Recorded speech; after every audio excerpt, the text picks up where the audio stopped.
Hoje é um dia muito especial. Hoje estamos, como corpo de Cristo, estamos celebrando a ressurreição do Senhor. E só somos o que somos, só estamos fazendo o que estamos fazendo aqui esta noite por esse grande e, por que não dizer, relevante motivo, a ressurreição de Jesus. Não seríamos o que somos, não teríamos o que temos, se a ressurreição não tivesse acontecido. E é por isso que nesta noite eu gostaria de compartilhar com você, meu irmão, minha irmã, desse tema tão especial para a Igreja de Jesus: a ressurreição do Mestre e as suas consequências. Amém? E eu gostaria, com todo carinho e respeito, convidá-los a estarem de pé e abrir a sua Bíblia comigo no Evangelho de Jesus Cristo, segundo escreveu Lucas, no capítulo de número 24. E você já vai deixar aberto também João capítulo 20. Lucas capítulo 24, versículos... Vamos ler do primeiro versículo até o versículo 35. Diz assim o texto de Lucas, capítulo 24, a partir do primeiro versículo. E no primeiro dia da semana, muito de madrugada, foram elas ao sepulcro, levando as especiarias que tinham preparado. E acharam a pedra do sepulcro removida, e, entrando, não acharam o corpo do Senhor Jesus. E aconteceu o quê? Estando elas perplexas a esse respeito, eis que pararam junto delas dois varões com vestes resplandecentes. E, estando elas muito atemorizadas e abaixando o rosto para o chão, eles lhe disseram: por que buscais o vivente entre os mortos? Não está aqui, mas ressuscitou. Lembrai-vos como vos falou, estando ainda na Galileia, dizendo: convém que o Filho do Homem seja entregue nas mãos de homens pecadores, e seja crucificado, e, ao terceiro dia, ressuscite. E lembraram-se das suas palavras. E, voltando do sepulcro, anunciaram todas essas coisas aos 11 e a todos os demais. E eram Maria Madalena e Joana e Maria, mãe de Tiago, e as outras que com elas estavam, as que diziam estas coisas aos apóstolos. E as suas palavras lhes pareciam como desvario, e não as creram. Pedro, porém, levantando-se, correu ao sepulcro, e abaixando-se, viu só os lenços ali postos, e retirou-se, admirando consigo aquele caso. E eis que, no mesmo dia, iam dois deles para uma aldeia que distava de Jerusalém 60 estádios, cujo nome era Emaús. E iam falando entre si de tudo aquilo que havia sucedido.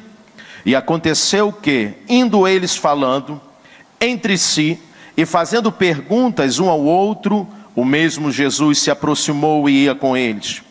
Mas os olhos deles estavam que fechados, para que o não conhecessem. E ele lhes disse: que palavras são essas que, caminhando, trocais entre vós, e por que estáis tristes? E, respondendo um, cujo nome era Cleopas, disse-lhe: és tu só peregrina em Jerusalém? E não sabes as coisas que nela têm sucedido nestes dias? E ele lhes perguntou: quais?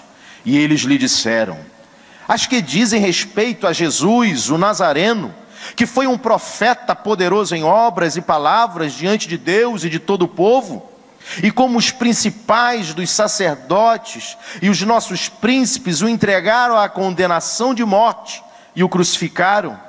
E nós esperávamos que fosse ele o que remisse Israel, mas agora, com tudo isso, é já hoje o terceiro dia desde que essas coisas aconteceram.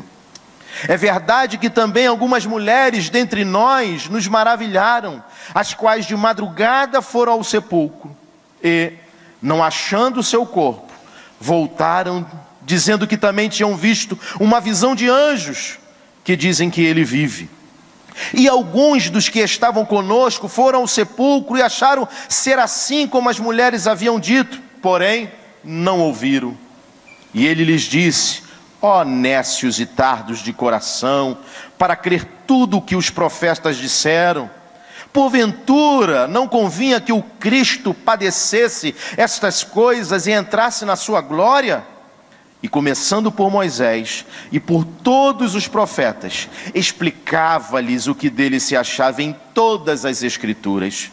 E chegaram à aldeia para onde iam, e ele fez como quem ia para mais longe. E eles o constrangeram, dizendo: fica conosco, porque já é tarde, e já declinou o dia. E entrou para ficar com eles. E aconteceu que, estando com eles à mesa, tomando o pão, o abençoou e o partiu e lhe deu. Abriram-se-lhes então os olhos e o conheceram, e ele desapareceu-lhes. E disseram um para o outro: porventura não ardia em nós o nosso coração, quando pelo caminho nos falava e quando nos abria as Escrituras? E na mesma hora, levantando-se, voltaram para Jerusalém, e acharam congregados os 11 os que estavam com eles, os quais diziam: ressuscitou verdadeiramente o Senhor, e já apareceu a Simão. E eles lhes contaram o que lhes acontecera no caminho, e como deles foi conhecido no partir do pão. João capítulo 20, versículos 6 e o 7, diz assim: chegou, pois, Simão Pedro, que o seguia, e entrou no sepulcro, e viu no chão os... e que o lenço que tinha estado sobre a sua cabeça não estava com os lençóis, mas enrolado num lugar à parte. Podeis assentar no nome do Senhor Jesus. Queridos e amados irmãos, as melhores notícias que o mundo já ouviu vieram do túmulo vazio de Jesus. A história da Páscoa não termina num funeral como o diabo e os seus demônios desejaram, mas termina numa festa. O túmulo vazio de Cristo foi o berço da igreja. Nós pregamos um Cristo que esteve morto e está vivo, e não um Cristo que esteve vivo e está morto. A morte é o rei dos terrores, e é por isso que a Bíblia vai dizer que ela será o último inimigo a ser vencido. Mas Cristo é o rei dos reis. A morte foi vencida por Jesus. Jesus matou a morte. Aleluia! Ele arrancou o aguilhão da morte. A morte, segundo as Escrituras, será lançada no lago de fogo. A ressurreição de Cristo é a demonstração do supremo poder de Deus. A ressurreição de Cristo é uma das fraudes mais maldosas da história, ou então é o fato mais extraordinário. Aleluia! A ressurreição de Cristo e o cristianismo permanecem em pé ou caem juntos, porque sem a ressurreição de Cristo, o cristianismo seria uma religião vazia de esperança, apenas uma relíquia dos fatos ocorridos no passado. Paulo diz em suas cartas que sem a ressurreição de Cristo, primeiro, nossa fé seria vã. Por que estaríamos aqui? Segundo, Paulo vai dizer que sem a ressurreição de Cristo, a nossa pregação seria inútil. Terceiro, Paulo vai dizer que sem a ressurreição de Cristo, a nossa esperança seria vazia. Quantos aqui nesta noite têm esperança de um dia encontrar com o Rei dos Reis, o Senhor dos Senhores, aquele que tudo pode, aquele que tudo faz, aquele que com a sua ressurreição destruiu a morte? Quantos aguardam este grande dia? Levante a sua mão para o alto e dê um glória a Ele esta noite. Aleluia. Paulo vai dizer em suas cartas que sem a ressurreição de Cristo, o nosso testemunho seria falso. Paulo continua dizendo que sem a ressurreição de Cristo, os nossos pecados não seriam perdoados. Mas Paulo também vai dizer que se não houvesse a ressurreição de Jesus, nós seríamos considerados os mais infelizes de todos os homens. Mas graças a Deus, pela ressurreição de seu Filho Jesus, que hoje estamos aqui celebrando a Ele como um povo mais feliz da terra. Você crê nisso? Aleluia! Sem a ressurreição de Cristo, a morte teria a última palavra. Aleluia! A nossa esperança do céu seria apenas um mero pesadelo. Sem a ressurreição de Cristo, o cristianismo seria o maior engodo da história, a maior farsa inventada pelos cristãos. Os mártires teriam morrido por uma mentira, e uma mentira teria salvado o mundo. Mas de fato, Cristo ressuscitou, aleluia, glória a Deus. A grande diferença entre o cristianismo e as grandes religiões do mundo é que o túmulo de Jesus está vazio, aleluia.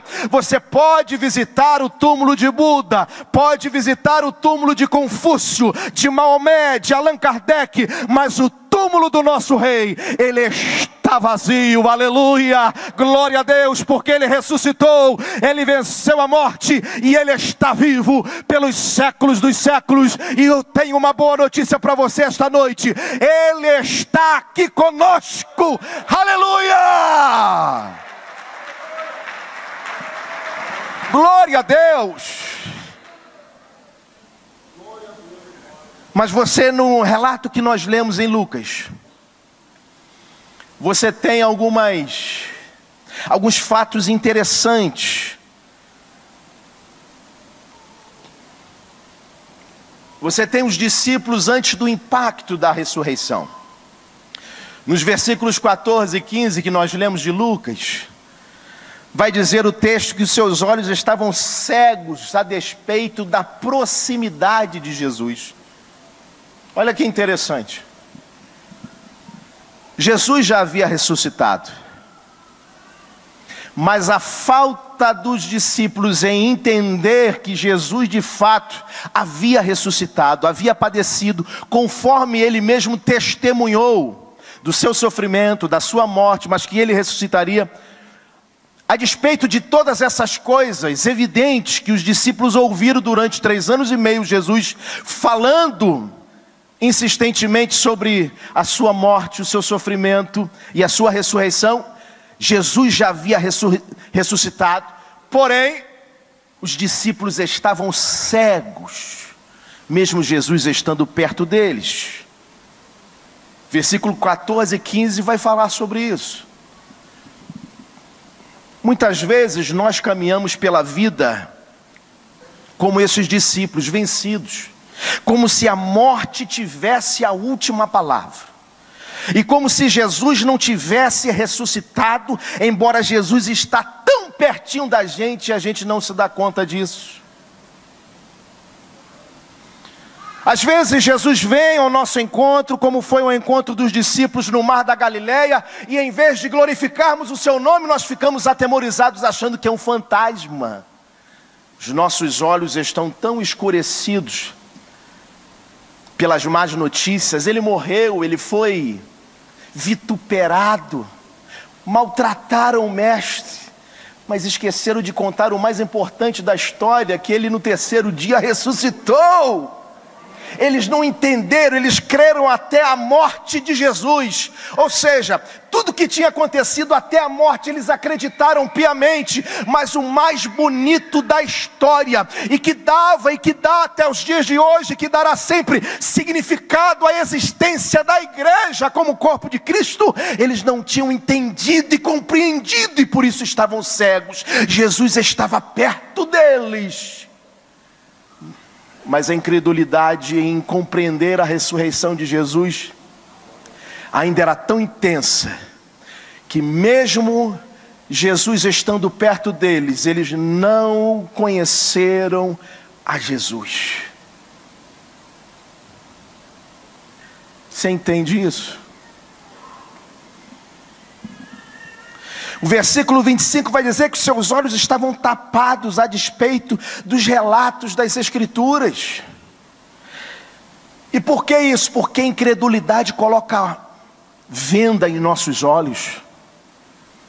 Jesus abre as Escrituras e as expõe para os discípulos, mostra-lhe para eles as Escrituras, apontam para ele e para a sua vitória sobre a morte, mas com toda a pregação de Jesus, no caminho de Emaús com os discípulos, eles não conseguem acreditar, não conseguem enxergar que quem está pregando para eles é o maior pregador da história. Porque os seus olhos estavam vendados, tapados, a despeito do relato das Escrituras. Eles não entendem porque falta luz. Não é porque a visão deles está completamente dominada pelo medo. Eles não conseguem enxergar além daquilo que os seus olhos estão vendo. Eles são incapazes, mesmo com o relato já das mulheres que o haviam anunciado, que tiveram um encontro com os anjos, ali no túmulo, dizendo: por que procurais dentre os mortos? Mesmo sabendo disso, eles ainda estavam bloqueados para entender essa revelação. O medo faz isso com a gente. Mas nesta noite eu estou aqui, no dia 1º de abril, e isso não é mentira, é verdade. Jesus ressuscitou.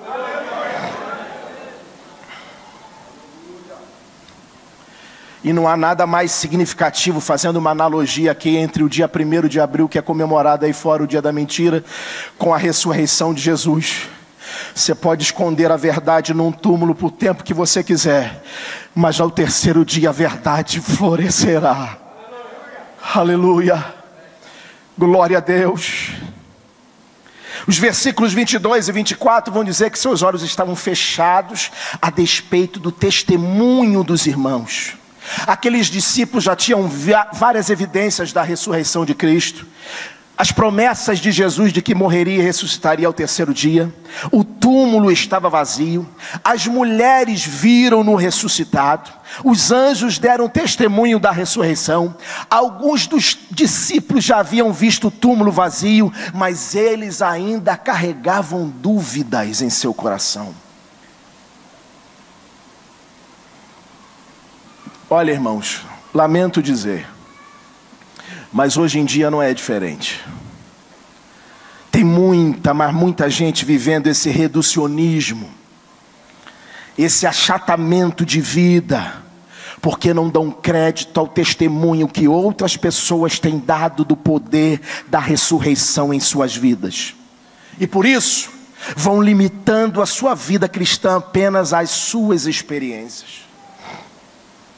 Nós ouvimos, pessoas estão testemunhando do poder de Deus por conta da ressurreição de Jesus, mas nós ainda continuamos não enxergando que Ele está conosco. Aleluia. Os versículos 14 e 20 diz que os seus pés estavam na estrada da fuga, a despeito de várias evidências da ressurreição. Aqueles 2 discípulos se acovardaram.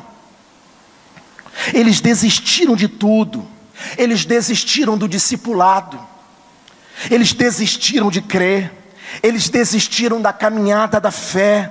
botaram o pé na estrada da dúvida, do ceticismo, da incredulidade. Eles desistiram de Jesus. Ei, você pode desistir de qualquer outra coisa, do seu emprego, do seu carro novo, mas nunca desista de Jesus, porque ao terceiro dia, uma tumba não foi capaz de deter o dono da vida. Ele está vivo, Ele está conosco aqui esta noite, e Ele está pronto para ouvir o teu clamor, Ele está pronto para ouvir a sua oração, porque Ele está vivo.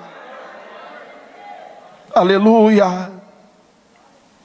Sabe, irmãos, tem muita gente vivendo a sua história de vida até a sexta-feira da paixão, e não dão sequência até o domingo da ressurreição. Tem gente vivendo só até a sexta-feira da paixão.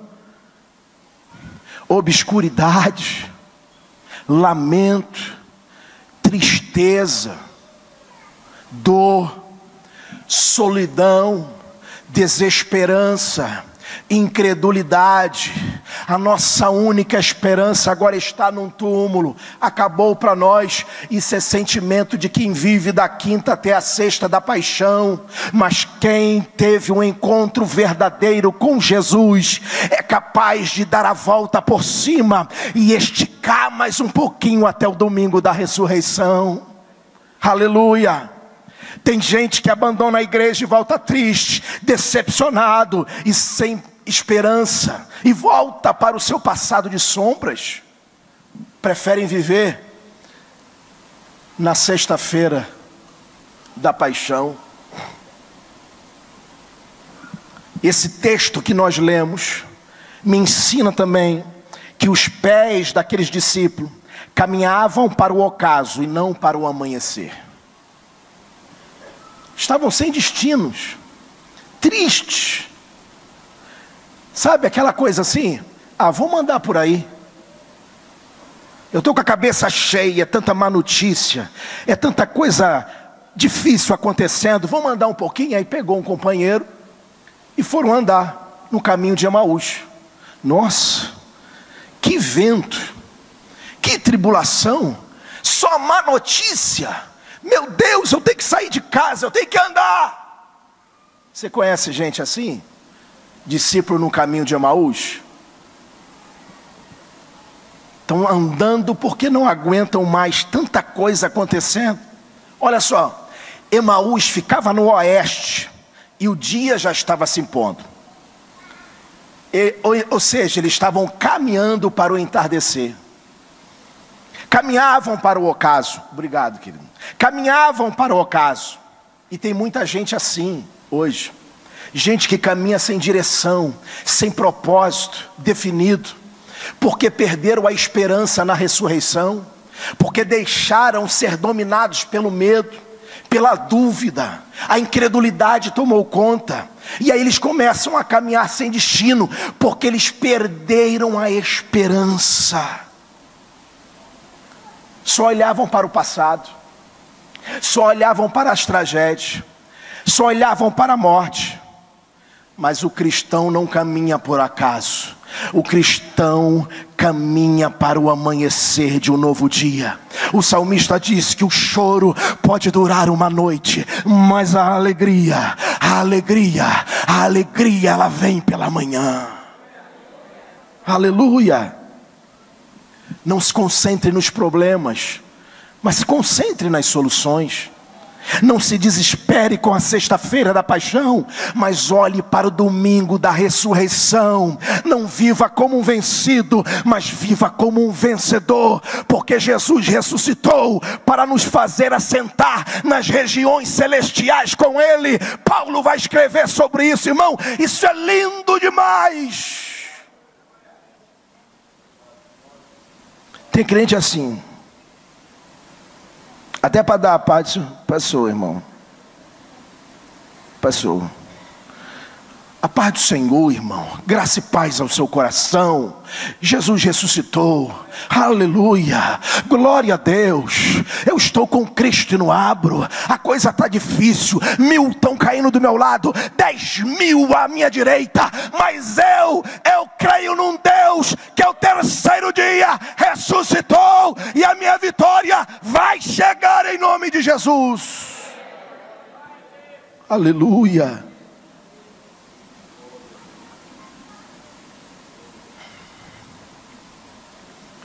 O coração desses discípulos estavam tomados de profunda tristeza.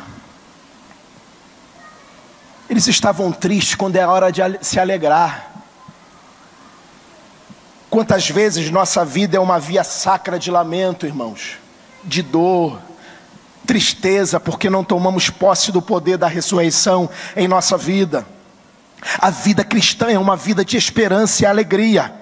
É hora de você sacudir o jugo da tristeza do seu coração, da sua família, do seu trabalho, e exultar a Deus pela ressurreição de Jesus. Aleluia. Seus corações estavam perturbados pelo drama do sofrimento. Sabe uma coisa que você olhando o texto assim você descobre?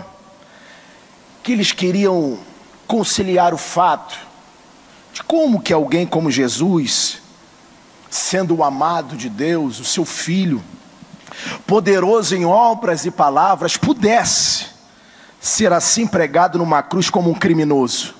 Como pode isso? Eles estavam perturbados pelo drama do sofrimento. Quem sabe alguém aqui esta noite também não esteja assim, com essa angústia invadindo e pervadindo a sua alma. Ver o justo sofrendo, o piedoso sendo injustiçado, o inocente sendo pisado. Como conjugar o amor de Deus com o sofrimento do justo? Conhece a história de Asaf? O salmista,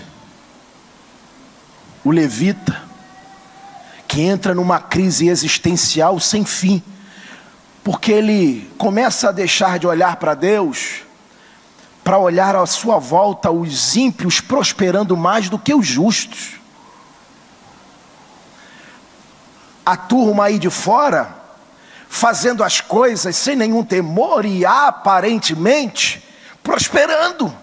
E Asaf começa a entrar numa crise existencial, porque dá mesmo, viu? Mas isso só tem lá no Rio. Aqui no Espírito Santo não tem crente assim não. Só no Rio que tem gente que fica atribulado, olha para um lado, olha para o outro. Meu Deus, eu aqui sou dizimista, sou fiel, não falta uma vigília, eu estou na oração, e a coisa parece que quanto mais eu chego, mais ela tenta me afastar, e a gente olha de um lado, olha para o outro, o ímpio naquela aparente alegria e prosperando em tudo que faz, meu Deus. Mas aqui não tem isso não, só no Rio de Janeiro. É difícil, até que o texto vai dizer no final do Salmo. Até que, irmãos, eita Jesus, até que Deus me chama para um particular, porque eu entro na casa dele, e aí ele me mostra, ele me revela o fim do ímpio. Sabe, irmãos, talvez pela continuidade de vezes que você adentra este lugar, é possível, entenda o que eu estou dizendo, é possível que você não dê tanta importância de estar neste lugar. Às vezes a rotina, deixa eu usar essa palavra que eu não achei outra, mas a rotina de estar num templo, nos cultos, às vezes é tão intensa para você, que você acaba perdendo o verdadeiro significado do que é estar aqui neste lugar. E eu falo como homem de Deus esta noite, sem medo de errar e pelo Espírito de Deus. Tem gente que entrou aqui esta noite, a semelhança desses 2 discípulos no caminho de Emaús, e graças a Deus que eles chegaram aqui dentro, porque aqui dentro Deus está revelando outro caminho para eles. Sabe por quê? Porque você entrou na casa de Deus. Ah, aleluia. O coração dos discípulos estavam cheios de esperanças frustradas. Por quê? Porque o caminho de Emaús é o caminho da desistência do discipulado. É o caminho dos sonhos desfeitos. É o caminho da esperança morta. É o caminho da falência dos projetos. É o caminho daqueles que acham que não tem mais jeito. É como disse Pedro: ah, não tem mais jeito, eu vou voltar ao que eu fazia. Eu vou pescar. Acabou. Quem me tirou da pescaria morreu.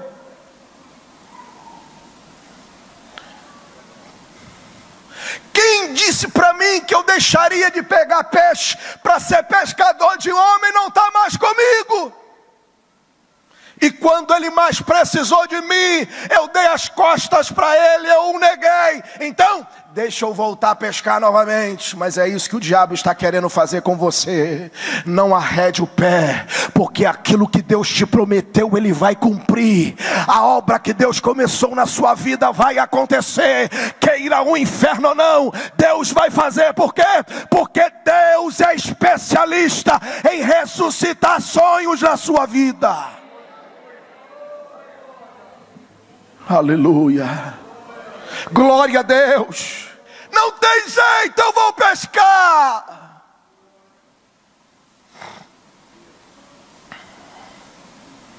Mas quando Deus chama, chama, irmão.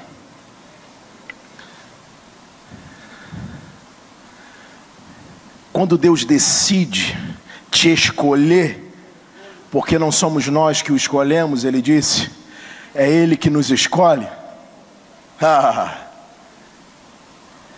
Existe um texto em Isaías que diz assim, eu vou falar de uma forma que todos possam entender, que Deus é o único que conhece o fim no início. Isso é extraordinário. Deus conhece o fim aqui no início. Coisa linda. Pedro achou que fosse o fim. Os discípulos no caminho de Emaús acharam que tivesse sido o fim. O caminho de tristeza, o caminho de Emaús, de desilusão, da falência dos projetos. E agora, como viveremos? E Jesus já ressuscitou e está andando no meio da turma lá. E Ele vai te encontrar. Quem sabe Ele não te encontra aqui esta noite.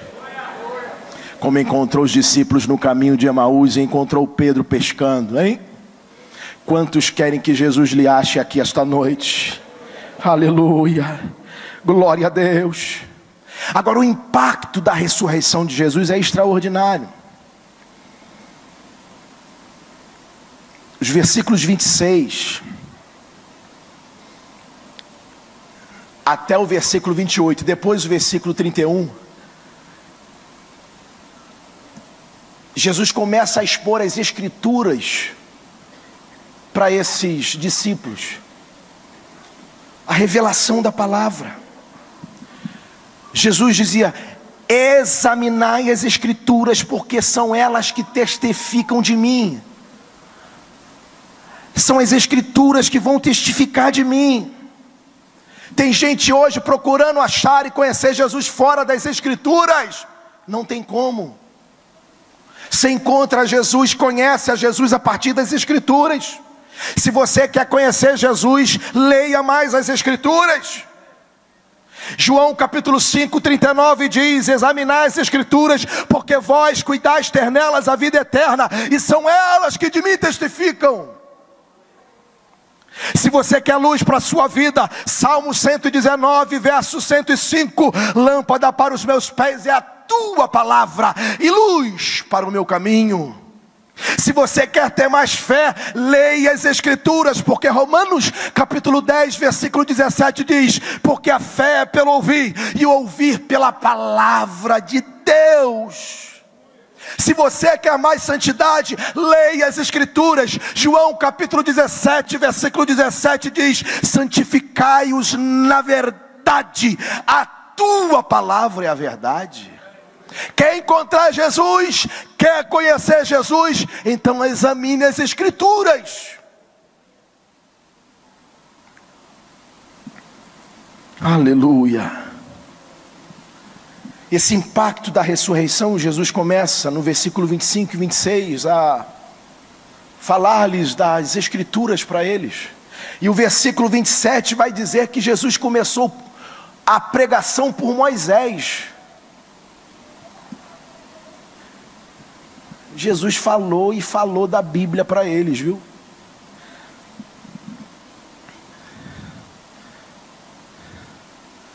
E quando se abre-lhes os olhos, no versículo 31, seus olhos são abertos. E aí o conheceram a Jesus, Jesus sumiu, desapareceu de perto deles. Mas agora eles já estavam alimentados. Os versículos 29 e 32 falam desse impacto da ressurreição. O coração deles estão ardendo pela comunhão com Jesus.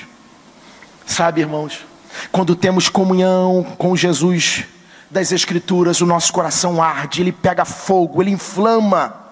Há entusiasmo no nosso coração. O vento do Espírito sopra sobre nós e remove as cinzas do comodismo e reacende o fogo do zelo em nosso coração. Quando o fogo do Espírito Santo arde, acaba a frieza espiritual. O marasmo vira a casa de Deus é motivo de alegria e não mais de pesar.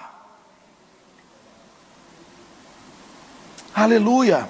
Orar se torna um estilo de vida. Eu não oro mais para ser espiritual, eu oro porque já sou espiritual, porque eu já tenho uma nova natureza de Deus, e por isso essa nova natureza agora me inclina para ler as Escrituras, me inclina para orar a Deus. Orar não é mais um sacrifício para mim, orar faz parte da minha nova natureza.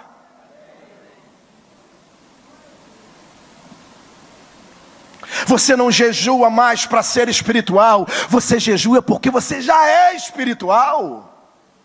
A nova natureza de Deus em você te conduz a isso. É algo natural. A sua nova natureza não te permite ficar mais dia de domingo em casa assistindo Faustão e Fantástico. Ela te inclina a vir para a casa de Deus. Não é porque o pastor te obrigou, é porque você agora tem essa nova natureza, o Espírito de Deus está em você. E tudo aquilo que é de Deus te atrai. E você é atraído por aquilo. Porque é uma nova natureza.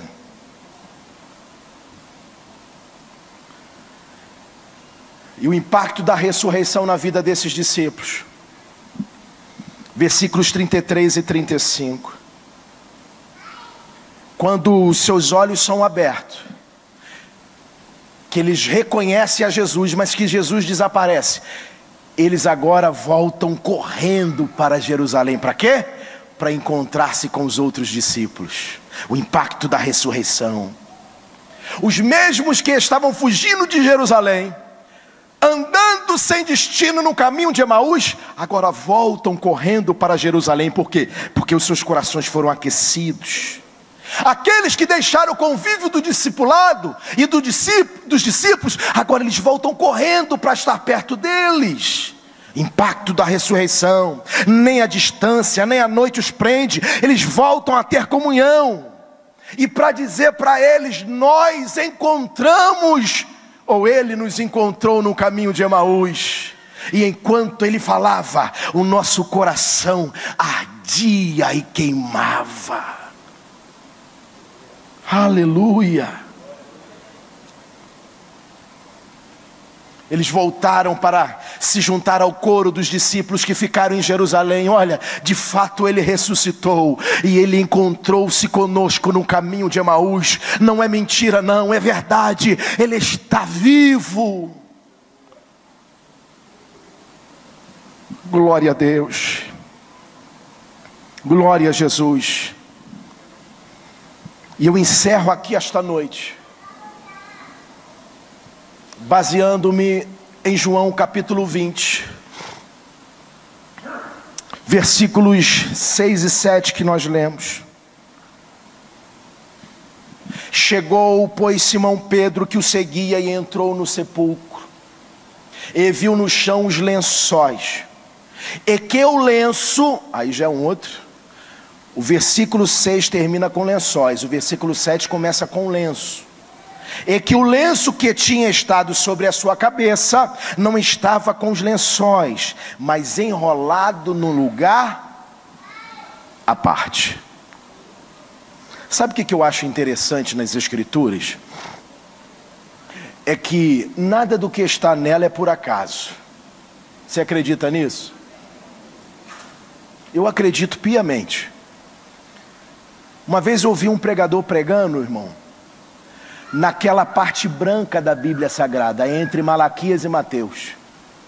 Ele pregou sobre o silêncio profético de Deus para com Israel. A Bíblia é linda, a Bíblia é extraordinária. E o texto vai dizer que os lençóis estavam jogados, mas que o lenço que tinha estado sobre a cabeça de Jesus estavam enrolados num lugar à parte. Existia, quando a gente lê esse texto correndo, a gente não sabe a princípio o que ele está querendo dizer para nós, mas há uma razão por que ele está escrito aqui. E essa maneira como Jesus deixou o lenço ali, está transmitindo uma mensagem para os discípulos, para aqueles que foram visitar o túmulo. Havia na tradição judaica, pelo menos é o que os historiadores assim o contam, que na formalidade entre o servo e o seu senhor, quando o servo ia arrumar a mesa para o seu senhor, não tem aquela coisa chique, né? A pessoa que tem funcionários a seu serviço dentro da sua casa, tem aquela, né, aquele mordomo, aquela pessoa toda fina que ajeita tudo. O senhor, o dono da casa, não faz nada, ele só senta, come, levanta, e o mordomo com o restante dos funcionários daquele lar, daquele ambiente, ajeitam tudo, arrumam, depois desarrumam. Diz a história que havia um costume, né, um entrosamento entre o senhor e o servo de uma casa. Eles preparavam a mesa para o seu senhor, de tal modo que ficavam bem arrumadinha aquela mesa. E o servo, após arrumar a mesa, ele ficava num lugar em que ele não pudesse ser visto pelo senhor da casa, mas o servo via o senhor se alimentando.